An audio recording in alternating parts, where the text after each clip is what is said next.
महापुराण की कथा कहती है यदि राहु है, केतु है, शनि है, मंगल है, बुध है, शुक्र है, शनि है, आपको कोई भी ग्रह परेशान कर रहा है, आपके जीवन में कोई ग्रह अगर अनिष्टकारी है, आपके जीवन में अगर कोई ग्रह अनिष्टता प्रदान कर रहा है, तो निवेदन है शंकर के मंदिर में जो कलश लेकर आप जाएं, जल लेकर जाएं, उस कलश में मात्र अक्षत के 2 दाने डालकर ले जाएं, मात्र 2 अक्षत के दाने।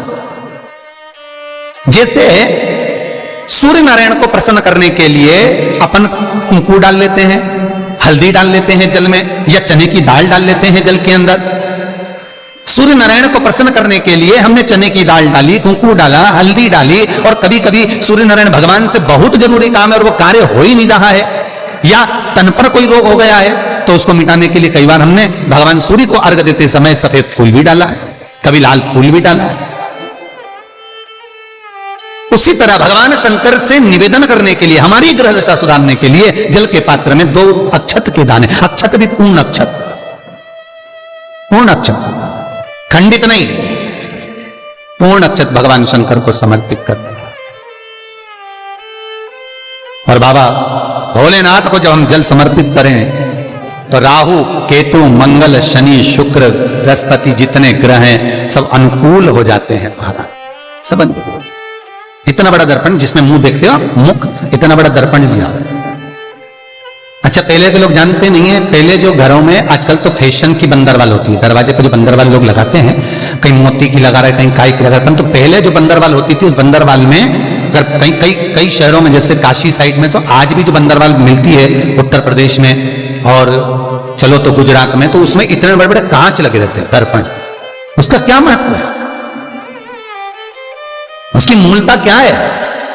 शिव महापुराण की कथा कहती है दर्पण इतना बड़ा ले लो, बंदरवाल अगर दर्पण वाली नहीं तो इतना बड़ा दर्पण लो, हनुमान जी के मंदिर में जाकर, क्योंकि हनुमान शंकर का ही अवतार है, हनुमान जी के मंदिर में जाकर हनुमान जी के उल्टे पांव का थोड़ा सा सिंदूर, चरण का थोड़ा सा सिंदूर एक कागज में लेकर आ जाइए, और हनुमान जी के छोटे भाई, हनुमान जी 6 भाई हैं, उसमें गतिमान, हनुमान जी के छोटे भाई गतिमान का नाम लो, और गतिमान का नाम लेकर उस दर्पण पर सिंदूर से त्रिशूल बना दो, सिंदूर से त्रिशूल बनाकर उस दर्पण को घर के बाहर,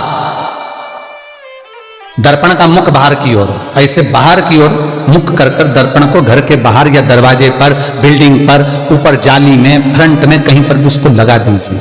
महाराज केवल शंकर का स्मरण कर कर, गतिमान का नाम लेकर, हनुमान के उल्टे पांव का सिंदूर का त्रिशूल बनाकर जो दर्पण को लगा देता है, आपको 1 महीने के अंदर अंतर मालूम पड़ जाएगा कि पिछले जो महीने निकले हैं उस महीने का अंदाजा लगाना कि घर में लोग कितने बीमार पड़ते थे, और इस दर्पण को लगाने के बाद बीमारी कम हुई कि नहीं हो कम तो ठंडा कर देना, क्या जा रहा है, पर करके जरूर देखना, विश्वास रखकर करोगे, भगवान शिव का अनुमोदन कर कर, भगवान शंकर पर विश्वास रखकर करोगे तो बीमारी घेर नहीं सकती। अकाल मृत्यु हो मरे जो काम करे चंडाल का, काल उसका क्या बिगाड़े जो भक्त हो महाकाल का। शंकर की आराधना करने वाला, शिव का स्मरण करने वाला, शिव का निवेदन करने वाला, शिव अर्चना में डूबने वाला, शिव का अनुमोदन करने वाला कभी दुखी नहीं हो सकता। सब्सक्राइब करें हमारा चैनल, बन सके तो बेलपत्र और समी पत्र शंकर को चढ़ाना है, 5 बेलपत्र, 11 शमी पत्र, बन सके 108 चावल के आखे दाने ओम नमः शिवाय जप कर शिव को समर्पित करना। महाराज सब्सक्राइब करें हमारा चैनल, दुख तकलीफ ज्यादा है, रोग बीमारी ज्यादा है, हमारे हर एक तो पानी में लाल चंदन घोलकर, लाल फूल डालकर, बेलपत्री के पेड़ के नीचे। कई लोग कहते हैं गुरुजी क्या दूध चढ़ाना जरूरी है शंकर पर? कई लोग कहते हैं गुरुजी क्या दही चढ़ाना जरूरी है शंकर पर? शहद चढ़ाना जरूरी है? घृत चढ़ाना जरूरी है? शक्कर चढ़ाना जरूरी है? शिव महापुराण की कथा कहती है 5 चीजें शंकर भगवान पर चढ़ती है। दूध अर्थात घर में लक्ष्मी की वृद्धि करता, इसलिए चढ़ाया जाता है।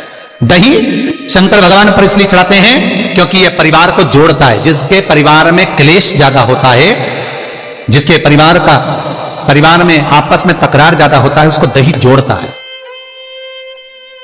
शहद घर में चिड़चिड़ प्रवृत्ति को समाप्त करता है। घी रोग को समाप्त करता है। शक्कर मिष्ठान।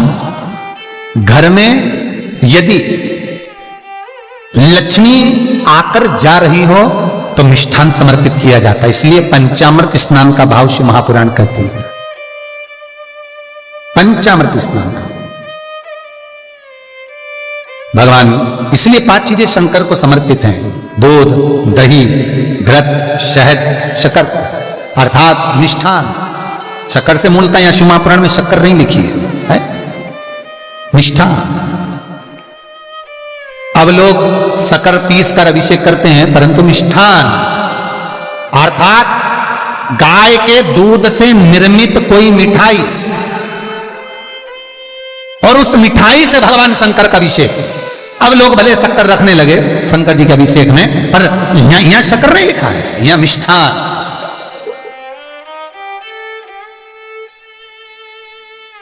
हमारे यहां सहज भाषा में कहते थे उसको खांड, अर्थात मीठा भाव भगवान शंकर को समर्पित हो। वेद और शास्त्र कहते हैं कि भगवान का यदि कोई प्रसाद बनता है, जन्माष्टमी के समय पर आप भगवान के लिए पंजेरी बनाते हो, भगवान के लिए सुंदर हरीरा बनाते हो, लड्डू बनाते हो, तो भगवान के प्रसाद में गोंद नहीं डलती। ध्यान रखना, आपकी बहू का जापा हो, डिलीवरी हो तो खूब बादाम गोंद सब तल तल के खिलाओ, पर भगवान का जापा हो, भगवान का जन्मदिन हो, भगवान का जन्मोत्सव हो, रामकृष्ण का जन्मोत्सव हो, तो उसमें गोंद तलकर प्रसाद में कभी मत डालना, क्योंकि उसमें ब्राह्मण हत्या का अंश है। ब्राह्मण हत्या।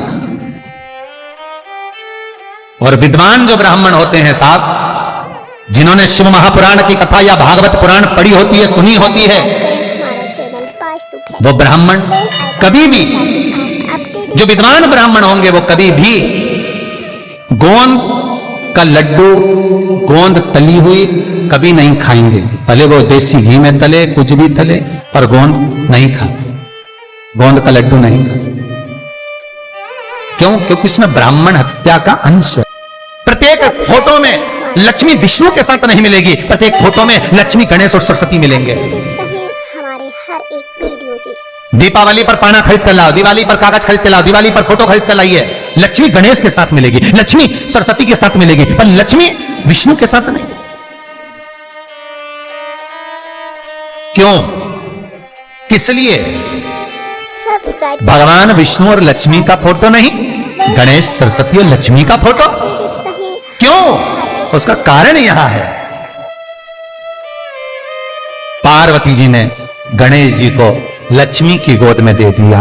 ले, आज से तू पूर्ण लक्ष्मी हो गई। ये सरस्वती तुझे लेकर आई है, इसकी साक्षी में ने अपनी औलाद गणेश, अपना पुत्र गणेश तुझे गोदी देते। जा, तेरी गोद में गणेश बैठ गया तो तू पूर्ण कहलाए। इसलिए हिंदू धर्म में दिवाली के दिन विष्णु और लक्ष्मी का फोटो नहीं, गणेश, लक्ष्मी, सरस्वती का फोटो क्यों पूजा जाता है? लक्ष्मी भगवान विष्णु के साथ अगर रहेगी तो अपूर्ण मानी जाएगी। स्त्री की संतान नहीं तो अपूर्ण है, पूर्ण हो गई जब संतान गोदी आ गई। संतान गोद आ गई तो वो पूर्ण है। भगवान विष्णु के साथ लक्ष्मी की पूजन इसलिए नहीं होती दिवाली पर, क्योंकि लक्ष्मी अगर नारायण के साथ है तो वह पूर्ण कहलाएगी, और लक्ष्मी गणेश जी के साथ अगर बैठी है तो वो पूर्ण कहलाएगी। और दुनिया के लोगों को अपूर्ण लक्ष्मी नहीं चाहिए, दुनिया के लोगों को भरपूर पूर्ण लक्ष्मी चाहिए, जो संपदा से परिपूर्ण हो, वैभव सत्ता से परिपूर्ण हो। हमारे हर एक वीडियो से और लक्ष्मी और गणेश की पूजन के साथ में सरस्वती का पूजन इसलिए होता है क्योंकि माता सरस्वती ने लक्ष्मी को पूर्ण बनवाया है। माता सरस्वती की साक्षी में लक्ष्मी पूर्ण हुई है, इसलिए दिवाली के दिन गणेश, लक्ष्मी और सरस्वती, इन तीनों का पूजन होता है। कई माताएं कहती है, गुरुजी मेरा पति तो मंदिर ही नहीं जाता, गुरुजी मेरा पति तो भजन ही नहीं करता, मेरा पति तो कभी मंदिर जाता ही नहीं है, मेरा पति तो कभी शंकर को जल ही नहीं चढ़ाता, मेरा पति तो कभी शंकर के अनुमोदन ही नहीं करता। आपसे निवेदन है, नहीं करता मत करिए, आप तो कर रहे हो ना। बहुत दूसरे से आशा न रखिए, आप कर रहे हो बहुत है, आपका पुण्य मिले वो बहुत है। करो, आप करो। हो सकता है जिस दिन विश्वनाथ की कृपा होगी, जिस दिन शंकर करुणा करेंगे, जिस दिन मेरे भोले बाबा दया करेंगे, उस दिन इसको खींचकर मंदिर में बुला लेंगे। आप बुलाने वाले नहीं होंगे, शंकर कृपा करेंगे तो ये अपने आप आ जाए। आप चिंता ना करो, आप तो बस जपो कलयुग केवल नाम आधारा, सुमर सुमर नर उतरहि पारा। कर्म करना। श्री शिवाय नमस्तुभ्यं। श्री शिवाय सब्सक्राइब करें नमस्तुभ्यं। हमारा चैनल वास्तु फैक्ट। श्री बेल आइकन दबाएं ताकि शिवाय अपडेटेड रहें नमस्तुभ्यं। हमारे हर एक अगर आपको हमारा ये वीडियो पसंद आया तो प्लीज़ एक लाइक बटन दबा दीजिए, हमारे चैनल को सब्सक्राइब कर दीजिए और अपनी दोस्तों के साथ शेयर कर दीजिए।